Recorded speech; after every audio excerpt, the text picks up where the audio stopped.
Mesdames, Messieurs, peuple congolais, pourquoi les Congolais oublient-ils si facilement l'inoubliable?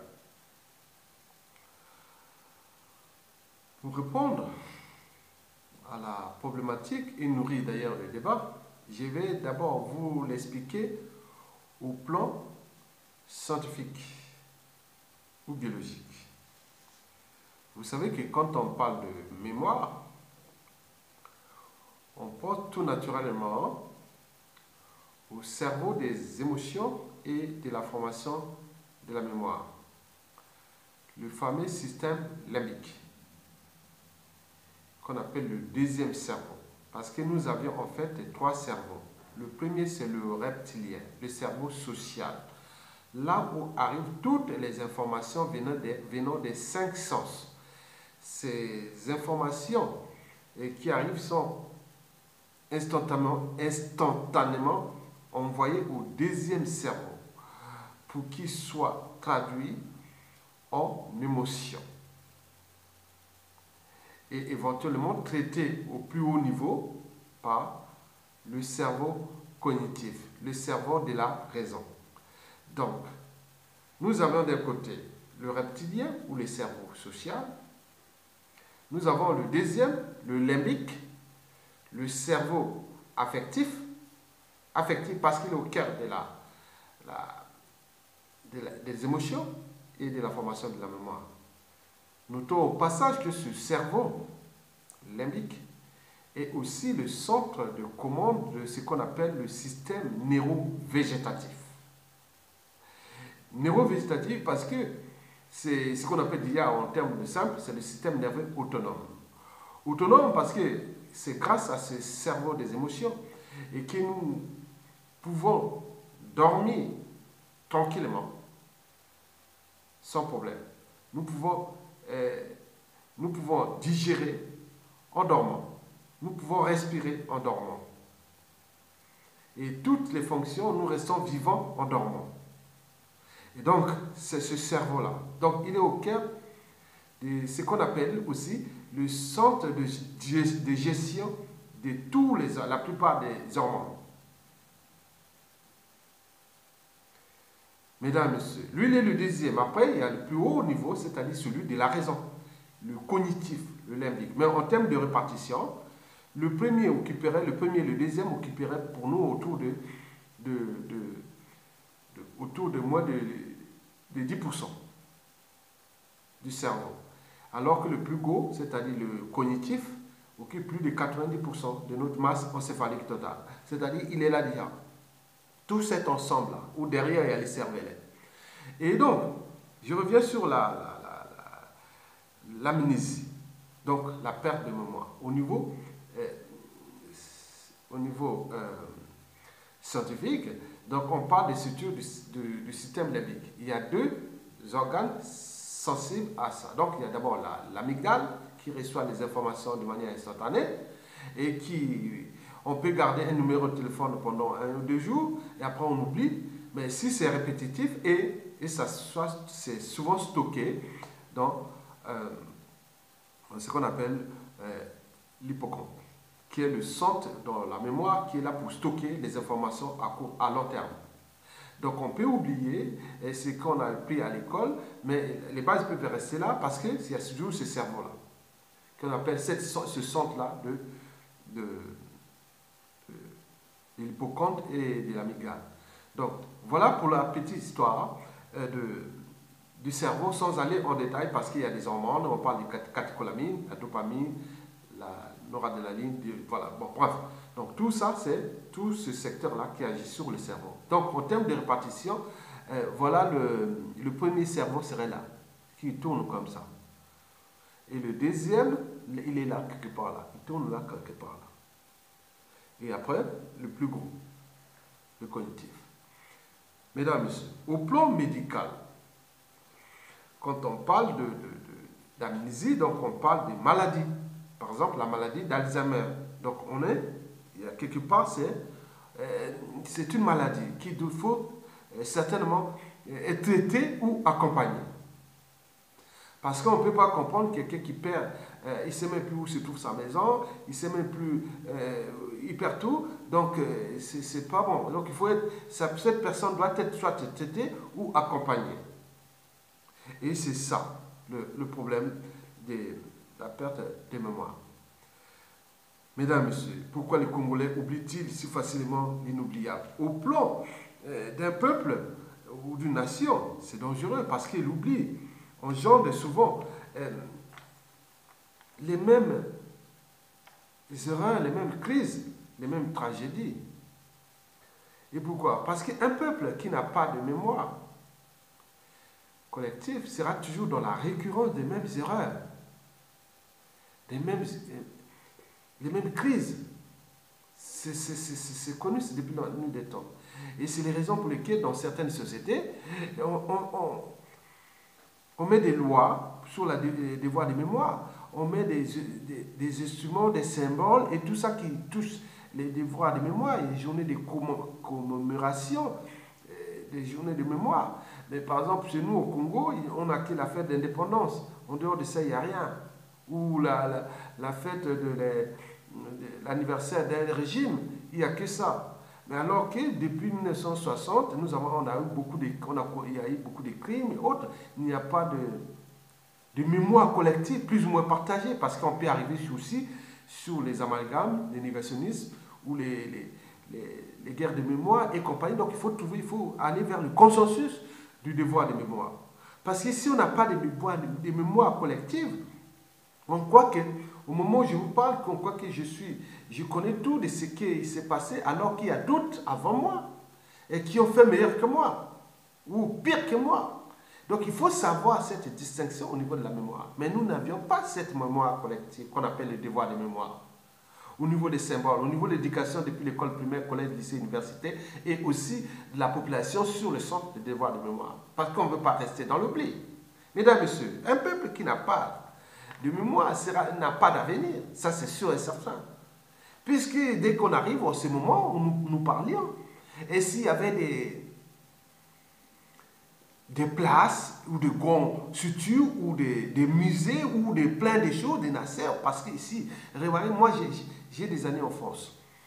À chaque endroit, même l'entrée d'un parc public, il y a toujours quelque chose. Si c'est passé ici, les résistants sont morts pendant la Seconde Guerre mondiale. Tiens, ici, mouru ici, habité tel scientifique, tel savant, ça, habité tel intellectuel, ça, habité tel digne fils de France, ça, habité, voilà. Donc, tout est toujours là pour que nous soyons toujours aux aguets du non, mais tiens, on écrit l'histoire. Vous voyez, beaucoup pour ceux qui circulent dans Paris, vous voyez qu'ils ont mis des petites structures avec des petites histoires et ils racontent des petites histoires sur des plaques qui écrit en écriture, avec l'écriture parfois 10 lignes, et on explique l'histoire de ce monsieur, qu'est-ce qui s'est passé à cet endroit, à tel endroit. Mais vous dans votre conscience, vous avez dit, donc il y a des gens qui ont quand même fait ce boulot-là avant moi, hein. Donc je veux être meilleur qu'eux. C'est ça. Mais si vous n'avez pas la mémoire, vous croyez que c'est vous qui commencez, mais vous pouvez vous tromper. Mais quand vous avez ça déjà comme référence, vous ne pourrez plus vous tromper. Sachant que ce que Ayatonga fait, souvenez-vous que ce qui s'est passé au Congo après la fin de la Seconde Guerre mondiale. Et quand les pionniers du Congo commençaient à réfléchir de la République du Congo, 1944, 1945, 1950, 52, 53, 54, 56, 57, 58, 59, tout ce qui s'est passé jusqu'à nos jours. Mais est-ce que vous connaissez ceux qui sont là, les familles et autres? Non, on n'a pas, on oublie. Comment un peuple comme ça peut avoir l'avenir? Non. Mesdames, Messieurs, un peuple qui n'a pas de mémoire collective, plus ou moins partagée, n'a pas d'avenir. On est bien d'accord? Puisqu'on sera toujours dans la récurrence des mêmes erreurs. Alors, mesdames, messieurs, peuple congolais, pourquoi les Congolais oublient-ils si facilement l'inoubliable? Pour répondre à cette question, ou pour nourrir ce débat, il faut aller au cœur de notre anthropologie, c'est-à-dire de notre part d'humanité. Vous savez que c'est les Congolais On a souvent, comme d'ailleurs la plupart des Africains, nous avons ce qu'on appelle la culture des émotions, à la place de la raison. Vous savez qu'on ne construit pas son avenir, ou l'avenir même des nations et autres, par la culture de l'émotion. On ne construit pas une nation, un pays autre par la culture de l'émotion. C'est pas possible. C'est pas parce qu'une belle femme vient s'afficher devant vous et vous pouvez tout vendre votre pays, ou qu'on vient vous donner les choses ou quoi, je sais pas quoi, les avantages, les privilèges, et vous pouvez tout vendre par l'émotion. Non. C'est dit non, mais qu'est-ce qui se passe? C'est dit il y a les doutes, c'est dit il y a la raison. Donc nous avions dans notre pays, le Congo-Brazzaville, et d'ailleurs dans la plupart des Bantous, nous avons la suprématie de la culture des émotions à la place de la raison. Je vous répète que nous avons 3 cerveaux. Le social, qui est là, où arrivent toutes les informations venant des 5 sens. Le nez, les yeux, la bouche, les oreilles et la peau. Partout. Ils sont transmis de manière instantanée au 2e cerveau. Et après le 2e cerveau, on voit au 3e, celui qui doit analyser, faire le pour et le contre, les sentiments. Voilà, donc, nous, souvent, c'est bloqué. Ça ne va pas au-delà. Ça reste là sur les émotions. Et si les émotions envahissent, et souvent, ça redescend vers le 2e, le premier entraîne un phénomène qu'on appelle la violence, la barbarie, l'agressivité. Vous voyez ça, on ne réfléchit pas. Mesdames, messieurs, donc nous, il faut retenir, remarquez ça. Nous, les émotions envahissent nos sens à la place de la raison. Et souvent, c'est constaté ici. J'ai vu par exemple des cas, parce que j'en ai plein ici, des amis de la police, en France, policiers, qui disent que parfois, je ne comprends pas, les Africains parfois ont une émotion, ici, un truc pas simple, ils commencent à pleurer. On les laisse pleurer sur une situation qui s'est passée, un drame, parfois à tort ou à raison, ils commencent à pleurer ou faire bon. Pleurer. Attendez, quand tu auras fini, on va maintenant faire le procès verbal. Donc on va faire l'enquête, on va travailler après. Tu veux fumer une cigarette? On va fumer une cigarette. On va faire, voilà. Maintenant on revient. Maintenant on va parler. Ne pleure pas, parce que quand on pleure, ce n'est pas les mêmes circuits au niveau du cerveau. Pleurer, c'est les émotions, comme la joie, la peur, l'angoisse et compagnie, c'est les émotions.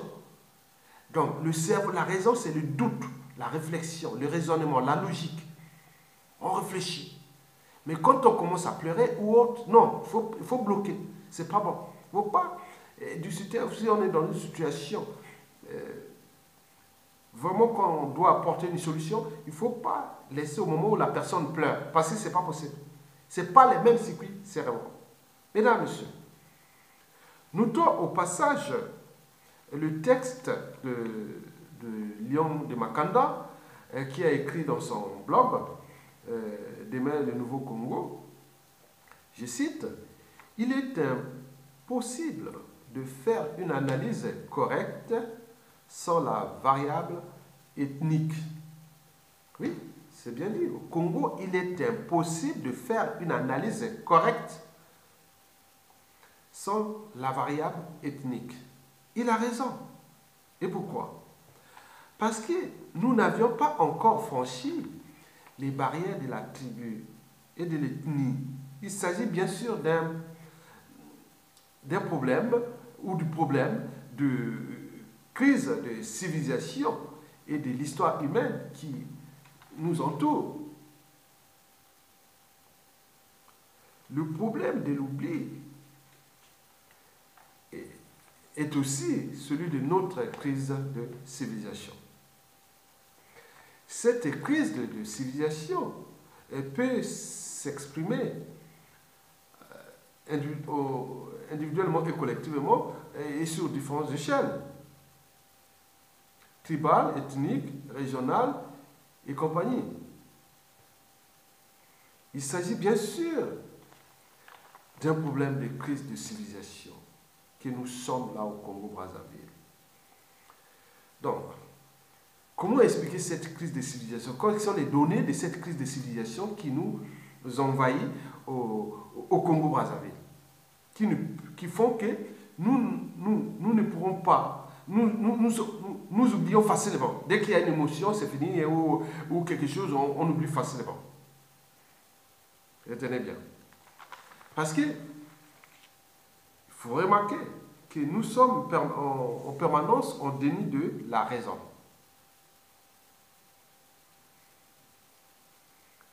Vous savez que c'est les animaux, c'est l'instinct qui commande. L'animal obéit. L'animal est l'incarnation d'une totale servitude à la nature.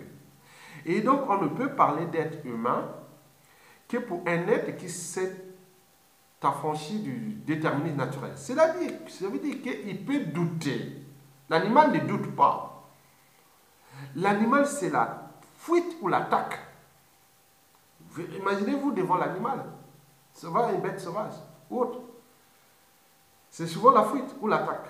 Mais nous, on dit, tu peux faire un mouvement brusque et dire, mais qu'est-ce qui ne va pas? Ça veut dire qu'on doute. Si je doute, donc je pense. Si je pense, donc je suis. Je suis humain. Mais il me semble qu'il y a des lignées ou des populations autres qui sont plus raisonnables que nous. Regardez pour nous le cas de la politique. Il y a des gens qui ont lamentablement joué. Ici, on fait un mandat des règles communes et compagnie. On essaie un peu de respecter les règles de vivre ensemble, de l'intérêt général et autres. Bon, il y aura toujours chaque humain a toujours ses défauts et ses qualités. Ça, c'est immuable et universel. Mais il arrive que dans le cerveau, on s'est dit non. Mon âme est consciente, je ne peux pas faire ça. Donc, nous, souvent, on n'arrive pas à juger facilement. Parce que les émotions sont toujours là, envahissent. Souvent, avec nos codes, qu'il faut le dire, c'est malheureux. On dit, mon frère, chaque fois, mon frère, ma soeur, Tika, laisse tomber. Mon frère, ma soeur, j'ai fait ça, ces expériences ici en France. Ah, mon frère, non, je ne suis pas ton frère. Souvent, il y a un problème avec les Européens ou autres. Non, non, monsieur, je ne suis pas ton frère. Ou mon ami. Non, non, je ne suis pas ton ami. Donc, il fait souverain, ce n'est pas mon ami. Si tu es son ami, oui, c'est mon ami. Mais ça ne suffit pas. Donc, je suis ton ami, oui, c'est vrai. Si tu n'es pas son ami, il ne faut pas dire mon ami comme ça, de manière abusive comme ça. Ou mon frère. Non, tu n'es pas mon frère, j'ai des frères. Si tu n'es pas mon frère. Donc, jouer à cette culture de frère, ma soeur, mon ceci, donc c'est agiter les émotions. Parce que quand on parle de frère, ou soeur, ou maman, ma maman, autre, ça active les fonctions émotionnelles. Et donc, on est plus raisonnable. Et à ce moment-là, on laisse faire. Parfois, tu dis, oh, mon frère, laisse tomber mon frère. Fais ça, mon ami, ou mon parent, ou mon... Donc, on donne ça. Mais non, vous verrez ici, en Occident, où ces problématiques sont posées. Les problématiques de frères, sœurs, autres, c'est des relations familiales. Et ça se joue au niveau familial, mais pas au niveau social. Non. Commune, non.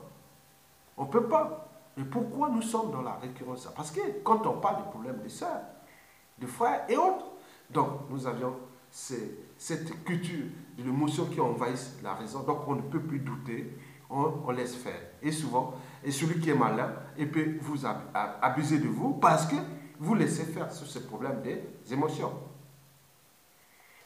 Nous avons le problème des droits d'aînesse. Oui, ça peut être dans le sens de respect, mais pas pour gérer une situation sociale ou politique ou autre, parce que c'est un grand frère, parce qu'il est au-dessus. Non, il peut être grand avec un cerveau de vieux. Il peut être petit avec un cerveau de vieux, un vieux avec un cerveau de jeune et compagnie. Donc c'est un problème d'éducation. Donc arrêtez parfois de placer les uns et les autres dans cette culture parce que nous n'avions pas les mêmes espérances de vie. Il y a des gens qui ont vécu dans d'autres pays, depuis des années, ils n'ont plus cette culture-là. Donc nous devons avancer vers la culture de la raison. Quand il s'agit des problèmes de la raison ou du droit et de la morale. Donc il faut la raison. Ah, Tika papa, laisse tomber mon frère. Mais non, je ne veux pas mon frère. Ah, mais tu as changé, non, comment comme ça? Mais comment dans le cas d'un procès ou d'une affaire ou autre, comment vous allez trouver la part de la raison dans cet environnement où la culture des émotions envahit. Bon. Donc, nous sommes constamment en déni de la raison. Alors que la raison, c'est ce qui nous distingue fondamentalement des animaux. Parce que les animaux ne doutent pas. Les animaux, c'est la fuite ou l'attaque. Nous, on doute parce qu'on est humain. Donc, l'humain, le doute et la pensée, c'est au cœur de la pensée. Parce que nous, on pense, on réfléchit. C'est ça, la logique. Même si la logique peut vous conduire d'un point A à un point B ou d'un point A à un point Z, mais parfois l'imagination et l'audace peuvent vous conduire, et là vous le désirez. Mais il s'agit bien sûr d'une agitation neuronale. C'est-à-dire le cerveau réfléchit, doute et réfléchit. On est d'accord? Mesdames, Messieurs. Le deuxième problème de cette crise de civilisation, nous avons le déni de l'esprit critique. Vous savez que celui ou celle qui n'accepte pas la critique n'avancera jamais. La critique aiguise l'intelligence et aussi l'éveil des consciences. Par la critique, on innove. Oui, vous avez fait un produit, s'il n'est pas critique, il n'est pas critiquable, excusez-moi, et le produit n'est pas être vendu. Donc il faut la critique. Ici en Occident, en France, par exemple, on parle de critiques gastronomiques, des critiques littéraires, des critiques, voilà, les gens sont là pour dire, voilà, c'est bien autre, pour perfectionner les choses. Parce que ça agite les neurones, ça, et voilà. Donc, les critiques ici, en Occident, même on apprend déjà depuis l'école primaire, le collège, le lycée, dans la société, les gens parlaient. On vous laisse parler. Il ne faut pas bloquer la parole, il ne faut pas laisser bloquer quelqu'un de vous critiquer. Mais nous, dès qu'on vous critique, vous devenez son ennemi. Et surtout quand cette personne a un pouvoir, et vous imaginez les conséquences qu'on voit soit sur le déclassement ou sur même purement les assassinats et autres. Donc on n'est pas des animaux. Donc critiquer, c'est très important. C'est des valeurs de l'humanité. Les animaux ne passent pas leur temps à raconter leurs histoires de chasse. Mais nous, on peut passer notre journée à raconter ce qui s'est passé dans la journée, dans la vie, autre, parce que nous avons cet esprit qu'on appelle l'esprit humain, c'est-à-dire l'esprit critique. Et d'ailleurs, en France, on vient de l'introduire au collège pour qu'il y ait des cours, des ateliers autres, des critiques, de l'esprit critique. C'est très important. Mesdames et messieurs, oui. Troisième, nous avons le déni de la conscience. Comme mon âme et conscience. Oui, la conscience. Oui, je peux critiquer El Larry. Et comme par appartenance, comme l'a dit le lion de Makanda, qu'on ne peut pas faire une Nari correcte sans la variable ethnique. C'est-à-dire, si je vais critiquer un Larry Congo ou un Dondo, ou un Kamba, un Vili, ou un soi-disant sudiste, ou Teke, ou voilà. Mais comme je ne suis pas de cette tribu, et ça y est, c'est le tribalisme. Et ça y est, il est contre. Donc, vous voyez, est-ce qu'il faut laisser critiquer ces gens-là par les individus de leur propre tribu? Et c'est comme si en France, ici, bon ben, pourquoi les Noirs critiquent les Blancs? Pourquoi vous critiquez les Blancs? Laissez les Blancs critiquer entre eux-mêmes. Puisque vous n'êtes pas de la couleur ou même des tribus de ces Blancs. Donc vous devez critiquer les membres de votre tribu. Puisque pourquoi? Parce que vous n'avez pas encore franchi les barrières de la civilisation. Donc vous êtes en crise de civilisation. Vous êtes seulement à l'échelle tribale. Donc ce n'est pas possible. Donc, la conscience de l'individu devrait être au-dessus de l'appartenance. Parce que si on est raisonnable, on a l'esprit critique, on est conscient de ses actes, habitudes et comportements, et de ce qui est des valeurs morales, c'est-à-dire la barrière entre le bien et le mal, on peut tout à fait critiquer librement l'individu sans qu'on puisse vous traiter de tribalistes, de tout ce qu'on voit comme injure et compagnie. Donc il y a un souci, mesdames, messieurs. Alors, pourquoi je suis aussi, moi, au-dessus de l'appartenance? Oui, parce que moi, pour moi, retenez bien Ayatonga là. Ayatonga peut vous critiquer vraiment durement. Vous pouvez les critiquer. Moi, je veux des trucs objectifs. Mais retenez bien, Ayatonga n'a jamais été au cas des assassinats, commandités des gens. Je n'ai jamais tué quelqu'un, brutalisé quelqu'un, tué ou non. Et je ne serai jamais jusqu'à ma mort, que ça sous tombe, quand on attrape ses enfants, petits-enfants, non. Aya Tonga sera peut-être content de les foutre en prison. Ça, c'est sûr. Mais pas tuer les gens. Non, jamais. Mais pour les foutre en prison, il faut aussi toute une logique judiciaire. Ce n'est pas l'arbitraire. Par les émotions. Ah tiens, c'est toi qui as fait ça, allez. Comme au Moyen-Âge, on foutait quelqu'un en prison avant même de trouver les preuves. Donc on a les preuves, on dit, monsieur, voilà, votre fait. Vous avez un cerveau, vous avez une âme, vous avez une conscience. Voilà, voilà ce que vous avez fait. On est d'accord? Oui, d'accord. Bon, ben, tu vas en prison, et tu ressors. C'est tout. Mais ce n'est pas condamner les gens arbitrairement. Parce qu'on n'a pas franchi ces barrières, qui sont les barrières de la civilisation. Oui, parce que nous sommes au crise de civilisation. La raison, l'esprit critique, la conscience, ça c'est ce qui nous distingue fondamentalement des animaux. Mesdames, Messieurs, je pense que la conscience de l'individu devrait être au-dessus de l'appartenance. Oui, mais nous n'avions pas ça au Congo. Mais la conscience, c'est quoi? En fait, nous avions trois consciences en réalité. D'abord, la conscience identitaire. Vous pouvez me voir, moi je me regarde, est-ce que j'ai vieilli ou que... voilà, donc je reconnais. Quand je regarde mon visage là, je ne revois pas comme un concurrent qui est en face. C'est comme vous placez un miroir comme ça, devant avec un gorille à dos argenté. Il va certainement aller attaquer son reflet. Brutalement, voici que le gorille à dos argenté, c'est une structure musculaire compacte. Oui, avec un centre de gravité très bas. Et donc, en termes de rotation, de dynamique, aérodynamique et compagnie, quand il attaque, c'est une violence inouïe. Hein. Donc, il attaque sur son reflet. Il y a d'autres, il y a beaucoup d'animaux, ils croient que c'est des concurrents ou c'est des amis, ils s'amusent sur une glace, un miroir. Mais nous, on sait que, bon ben, c'est moi-même. Donc, et pourquoi? Parce que nous avions franchi déjà la barrière de la conscience. Donc nous sommes conscients de notre identité, ce que les animaux n'ont pas. Est-ce que les gens là, qui tuent les gens abusivement, ils se rendent compte que c'est tous des humains? Peut-être qu'ils ne se rendent pas compte. Ils ont certes des caractéristiques physiques d'être humains, mais peut-être dans leur cerveau, ils ne sont pas comme des humains. Donc ils nous voient comme des proies. Eh bien oui. Donc il faut se demander sur la conscience de ces gens. Donc, le déni de l'oubli ou de la crise de civilisation est aussi dans cette conscience identitaire. Et la deuxième conscience, c'est la conscience psychologique. La conscience psychologique est notamment liée à la raison. Quand dans les affaires judiciaires ou criminelles ou autres, quand on dit « mon âme est conscience », c'est que on parle là déjà de la conscience psychologique. Et cette conscience psychologique est liée à la raison. La raison de douter, de raisonner, de dire non, c'est pas possible, il n'a pas fait de mal. Le monsieur il n'est pas fautif. Non, c'est pas vrai, je ne peux pas faire ça à lui. C'est pas bon, c'est inhumain, c'est pas bien. Mais nous, on oublie ça parce que l'émotion souvent au-dessus. Il y a une palette d'émotions.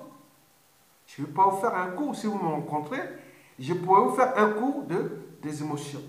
On dégomme les émotions du cerveau jusqu'à les palettes d'émotions et comment les exprimer.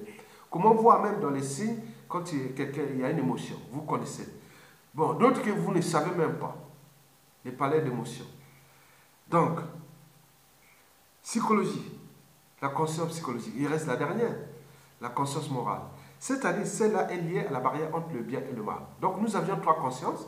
La conscience identitaire pour nous repérer et savoir qui nous sommes. La conscience psychologique au terme de la raison. Et la conscience morale. En réalité, la conscience, on est conscient de ses actes, des habitudes et comportements. La conscience, c'est qui nous permet à l'être humain de se transformer en fonction de son environnement. Ce que les animaux n'ont pas. Mesdames, Messieurs, donc, le problème de l'éducation est ici posé. L'éducation en termes de transmission intergénérationnelle et des valeurs de la liberté, de la dignité, du courage d'oser dire non et d'agir, même des sacrifices.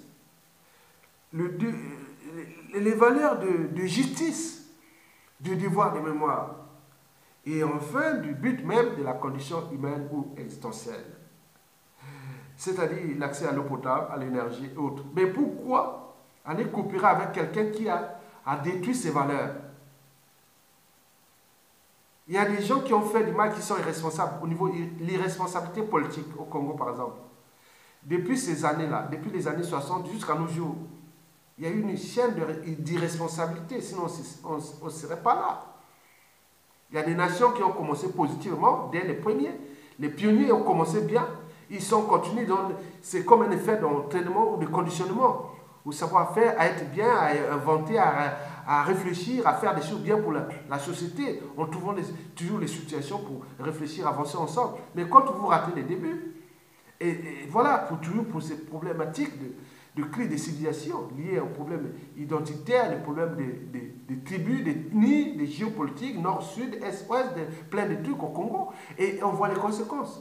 Bon, donc, je vous dis que, oui, le but de la condition humaine, l'accès à l'eau potable, à l'énergie, à l'éducation, à la justice, au cadre de vie, à la mobilité, aux soins et compagnie. Donc, n'oublions pas les conditions essentielles qui se touchent l'écologie, la qualité de l'eau, de l'air et autres, parce que c'est aussi la première médecine, notre première médecine est d'abord la qualité de vie. Donc, voyez déjà ça. Est-ce que nous, on transmet ça de manière intergénérationnelle? Non, jamais. Sinon, ça cesserait. Ici, en Occident, ça se transmet de manière intergénérationnelle. Tout ce que j'ai cité, la liberté, être libre, ne jamais se soumettre, tu es libre. La dignité, oui, le courage, le devoir, la justice, on se bat toujours, tous les jours ici. Même les sociétés sont avancées, mais tous les jours.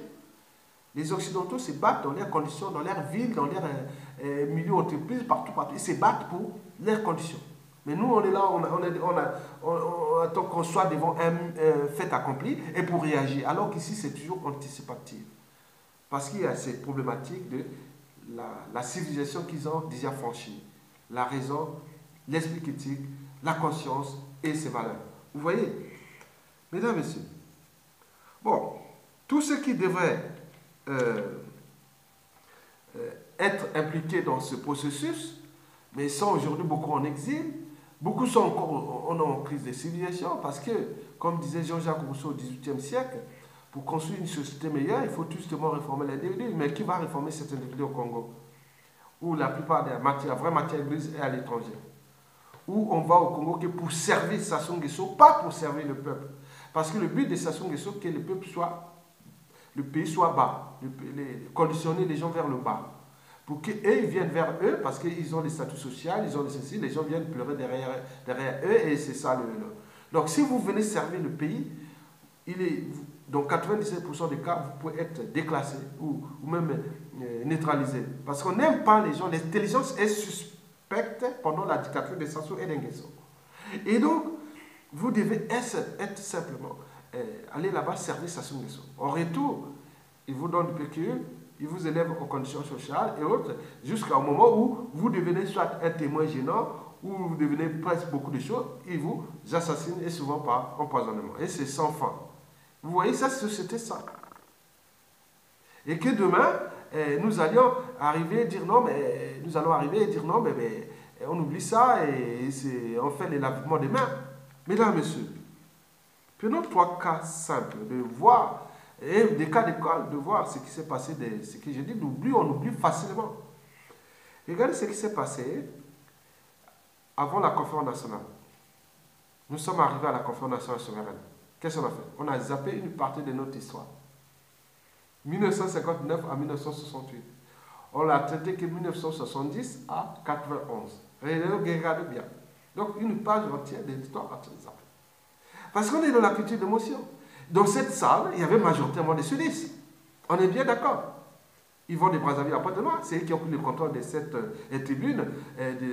Donc, ils ont traité que la parole, et quand soi-disant les nordistes, c'était là. On est raisonnable. Moi, j'ai constaté ça. C'était comme ça. Ceux qui, pour le voir des mémoires, autres, il faut le constater. Pourquoi? Parce qu'au moment de passer cette conférence nationale, j'enseignais au lycée Drapeau Rouge, l'actuel Chaminade. J'avais 3 classes enseignées là-bas.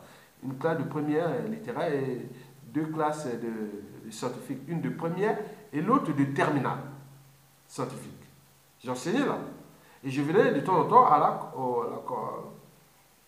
conférence nationale. Et on voyait même à la télé quand je n'avais pas le temps pour corriger les trucs parce qu'on préparait aussi les bacs. Bon. Quand on voit ça, c'était vraiment flagrant. Les autres ont laissé faire. Comme un rouleau compresseur, on a laissé faire. Pourquoi? Parce qu'on revient toujours sur ce que j'ai précité, ce que les lions de Makanda a pensé. Et aussi ce que j'ai parlé de la crise des civilisations. On oublie toujours, on reste dans les émotions. Quand vous voyez dans la conférence nationale, les gens s'agitaient, ça sautait, ça parlait fort, c'est comme ils réfléchissaient, on récitait des textes. Non, c'était pas sérieux. Je vous dis sincèrement, l'idée était bonne, mais on a manqué beaucoup de choses. C'est-à-dire tout ce qu'on aurait pu faire. Même ceux qui ont commis des crimes, ceux qui ont fait tous ces trucs des années 60 jusqu'à 91, ils sont passés là comme la lettre à la poste, puisqu'on est resté dans la culture des émotions. On n'a jamais fait le tri, parce qu'on ne peut pas faire du propre avec du sale. Ils étaient là. Ils se sont simplement transformés. Pourquoi? Parce que rien ne se crée, rien ne se perd, tout se transforme. La maxime d'Antoine Laurent Lavoisier. En réalité, il s'agissait bien sûr d'une reformulation de la maxime clé d'un philosophe grec, 300 ans avant Jésus-Christ, qui avait écrit que rien n'est né, rien ne périt, des choses déjà existantes peuvent se combiner et se séparer de nouveau. Sur cette géopolitique, ceux qui étaient soi-disant critiquaient le PCT, les nordistes et tout ça, alors que dans le même PCT là, le Parti congolais du travail, il y avait beaucoup de sudistes, on était dans les partis uniques. Et mais ils sont sortis maintenant comme si le PCT devient que pour les Nord, mais même s'il y a eu des courageux qui sont toujours restés PCT, malgré que le parti était souillé. Bon, donc ils sont allés dans d'autres partis, mais René Lapréval Lissouba, qui a entraîné Sassou Nguesso, qui a ramené Sassou Nguesso, en donnant tous les acquis. Mais qui aujourd'hui peut faire la note critique sur cette période de Lissouba? Ça reste tabou. Donc c'est aussi cette page de l'histoire qui est en train d'être oubliée. Et que demain, l'après Sassou, et ceux qui sont transformés avant, ils vont se transformer, et là, et on va continuer la même chose, donc ça ne s'arrête pas. C'est une culture d'un pays. Ici en France, quand il y a eu, à chaque crise, on a assaini le milieu. En Occident, depuis la nuit des temps, c'est la raison pour laquelle ils avancent. Je vous ai dit qu'en France, par exemple, après la Seconde Guerre mondiale, il y a eu 120 000 personnes qui ont été épurées. Ils n'auront plus le droit d'avoir des postes de responsabilité, ni politique, civile et militaire, ni d'être homme politique et faire tout, c'est dénier. Et d'autres ont été neutralisés. Donc vous voyez ça. Donc tous les pays, c'est comme ça, ça avance. Mais nous, on reste là parce que l'émotion. Papatika, c'est les trucs du passé. Hein. C'est comme quelqu'un qui vous donne un coup de poing aujourd'hui, et il revient 2-3 jours après, il dit mon frère, laisse tomber, c'était il y a 3 jours. Non, oublie ça, c'était du passé, je ne vais plus le faire. Et un jour après, il refait encore. Et donc c'est comme ça, ça devient récurrent. Donc nous, c'est comme ça. On encaisse toujours les coups de poing dans la gueule. Parce qu'on a cette culture-là. On ne peut pas faire une analyse correcte au Congo-Brazzaville parce qu'il y a toujours ce problème des groupes ethniques, tribus et autres. N'oublions pas la crise des civilisations. Et qui est liée déjà que nous sommes constamment en conscience réfractaire contre la raison, l'esprit critique, la conscience et la transmission des valeurs. Et je ne vous ai pas dit aussi, il faut dire que nous avions cette culture de l'émotion. Papa, Tika, mon frère, autres. Nous avons des mots-clés et qui ne cessent d'agiter que des émotions.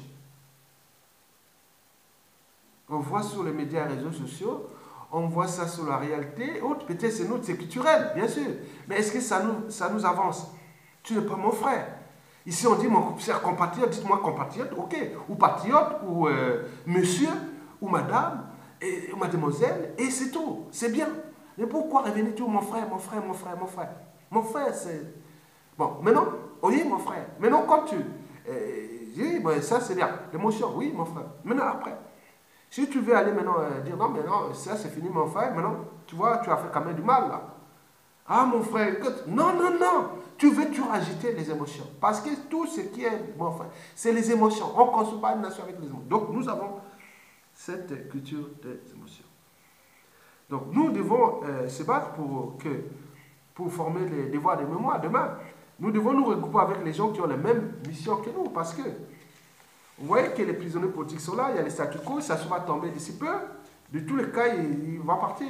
Mais ceux qui sont en liberté tenus en laisse par l'éducateur et qui beaucoup ont géré ce pays, qui n'ont pas pris les risques de défendre ce pays, faire le jeu d'éducateur. Et que demain on va se retrouver dans la même situation de la culture des émotions. Comme à la conférence nationale, comme à chaque libération, on va dire, bon, les gens vont se tuer, les Larry Congo vont se retrouver entre eux, et les Teke parfois, ou les Nibolais, ou les Ngala, ou les Aqua, ou les... Attends, c'est quoi cette histoire-là? Vous n'avez pas construit le pays comme ça, merde! C'est pas vrai. Ça s'est construit par la raison, par le droit. On veut avoir des sociétés constituées où il y a le droit et la morale. Vous êtes protégé que par le droit, quelle que soit la situation. Donc si on respecte le droit, oui, vous êtes toujours protégé partout. À chaque fois que vous voulez faire une affaire, vous voulez faire ça, remettez les règles, conditions générales d'utilisation. Conditions générales de ceci, règles communes, article 1. On écrit ça, les associations, c'est pour se protéger. On se protège. Mais restez pas sûr de mon frère, laisse tomber mon toi. Jamie Kimike, hein, donc il laisse un peu de l'argent et autres. Mais non, tu ne fais pas ça. Moi j'ai eu ça ici, ces derniers temps, en région parisienne, parfois les gens venaient comme ça. Pour un truc, il dit, ah mon frère, bon, on est du son au son, moi, bah. Bon, j'ai pris je suis pressé, tiens 20 euros, mon frère, Isidore, tu es vraiment intéressant. Je dis, non, mais pourquoi tu me donnes ça? Non? Tiens, mais qui mon frère? Non, je n'ai pas dit mon frère. On veut prendre un truc ensemble, s'il n'y a pas, bon, vas-y, pourquoi tu me fais ça? Donc, il faut expliquer déjà, quelle est ton intention par rapport à ça? Mais si vous restez sur les émotions, attends, c'est pas vrai. Donc, nous devons... l'émotion, ça peut être un effet d'entraînement. Regardez dans nos villages. Et moi, ce que j'ai remarqué, j'allais parfois, je suis souvent avec ma grand-mère, et quand on partait pour les veillées à Makwa, là, on traversait tout Makwa, on fait tous les villages de Makwa, hein, parce qu'on a plein de nord au sud, de l'est à l'ouest, sur l'équateur à Makwa. Parfois, moi, je partais avec ma grand-mère, on arrive accompagné avec les femmes. Moi, j'étais encore jeune et accompagné. Bon, j'avais peut-être 10, 11 ans. Et parfois, on arrivait avec les femmes au village. Bon, ils attendent, ils se disent, non, mais qui va pleurer? Ah, tu commences là, passer la veillée, se tient à un village là-bas. Donc, on passe des autres villages tranquillement. Dès qu'ils arrivent proche du village, ils commencent à pleurer. Il y a des gens, ils donnaient parfois les rangs. Tu vas commencer, commence-toi. Ils pleuraient. Donc le pleurer, ça peut être un effet d'entraînement. Et c'est pas bon. Donc les gens pleurent toute la nuit. On peut pleurer une personne toute la nuit. C'est quoi ça? L'émotion ne dure pas éternellement comme ça. Donc ça devient un effet d'entraînement. Les enfants pleurent si facilement parce qu'ils sont petits. Ils n'y parviennent pas encore à gérer leurs émotions. Donc les émotions, c'est une construction mentale. Donc on peut gérer ses émotions. On peut les gérer, mais quand les adultes se mettent à pleurer, ça veut dire qu'on voit qu'il y a une baisse cognitive, parce que les émotions sont déjà au-dessus de la raison. Moi, je suis un être froid, malgré mon côté humble. Quand on trouve sur la raison, et c'est comme Sassou Nguesso ou autre qui tombe, que ce soit mes proches de la famille, parce que j'en ai un, à Makwa déjà, j'en ai pour ma famille, j'en ai au moins 300 individus à Makwa déjà. À Brazzaville, il faut compter au moins 200. Famille directe de chez moi, de la lignée d'Ayatonga. Donc il y a du monde. Mais si certains ont fait des crimes, ont fait des suicides, ils ne vont pas dire non, moi je vais te donner, non, c'est pas moi. Moi je suis comme ça. Je suis un être froid. Mais quand c'est des bons sens, oui, d'accord. Vous pouvez venir dire, ah mon frère, non, c'est pas vrai. Moi, j'ai laissé les gens parfois sans scrupule. Hein. Donc moi je vous dis ce que je suis. Donc il faut vraiment, quand c'est bon, alors là je suis content avec des gens qui sont vraiment, quand je vois s'il y a l'esprit, il y a des gens qu'on sait que c'est constant, c'est comme une équation. Quand elle est bonne, comme un théorème, comme une théorie, quand c'est bon, tu sais que tu es sûr à un endroit où tu es sûr. Mais il ne faut pas aller être avec des individus douteux, qui ont des profils douteux, qui ont des esprits douteux, et comme non, il faut aller avec des gens qui ont le sens de la raison. et de l'esprit critique. Que je te critique, tu ne vas pas me dire non, tiens, je t'attends à un coin de rue, quand j'aurai un pouvoir, je vais te tuer. Et c'est ça que les gens s'imposent comme ça. Parce que nous, aujourd'hui, on est des revenants. On est en France, on est à l'extérieur. Si on rentrait là, peut-être on serait comme Kalakala. Bien sûr, on me forme, mon frère. Tu rentres pas à Brazzaville, parce qu'à l'aéroport de Miami ou de Pointe-Noire, ton nom est fiché dans la liste. Moi, je le sais. Parce que j'ai aussi des gens qui sont au sein de ces services secrets. Donc, on connaît. Donc, mais pour conclure, j'ai dit que nous, on oublie souvent l'inoubliable. Donc, nous devons éviter ça. Mais ça ne se fait pas comme ça. Nous avions beaucoup de choses à apprendre et à avancer. Parce que, regardez les Africains qui vivent souvent en Occident, que ce soit Occident européen ou nord-américain, vous voyez comment ils ont notre état d'esprit. Parce que c'est la société qui les transforme. Parce que la conscience de l'individu est le reflet de la société d'appartenance. Donc si vous avez une société où majoritairement les gens sont de la raison et des choses là, et vous pouvez être autonome aussi. D'où l'enjeu de l'éducation que nous devons apporter après la chute du dictateur Denis Sassou Nguesso sous le plan des mémoires. Donc il faut reconstruire cette mémoire qu'on ne doit pas l'oublier parce que tous ceux qui sont morts, déjà pour les Sassou Nguesso 2, ils ne vont pas, ils ne vont pas être oubliés. Il faudra construire tout, partout, partout. Il faut que les anciens... Un membre de ma famille n'est pas mort pour rien. Il n'est pas mort pour rien. Il y a son nom fait par la République, protégé par l'État. C'est là. On voit son nom bien. Dans les monuments et autres qu'ils vont construire. Il faut que personne ne sera oublié. Et à ce moment, on dit, oui, donc je peux me battre demain. La nation va me reconnaître. Mais si les gens se battent, et qu'à côté, bon, il s'est perdu, on ne sait même pas, c'est autre famille, on oublie. Non, il faut que son nom soit écrit gravement sur un endroit où il a été tué, où tous les tours. Le Congo, il y aura plein de plaques partout. Regardez en Occident, vous voyez ça en Occident. Et les gens habitent sur les événements, les jours fériés, et autres. Ils sont là, ils vont regarder, parfois faire la fête ou regarder. Mais ici, mais ce n'est pas ça, c'est dans le sens d'éducation sociétale. Mesdames et messieurs, peuple congolais, je vous remercie.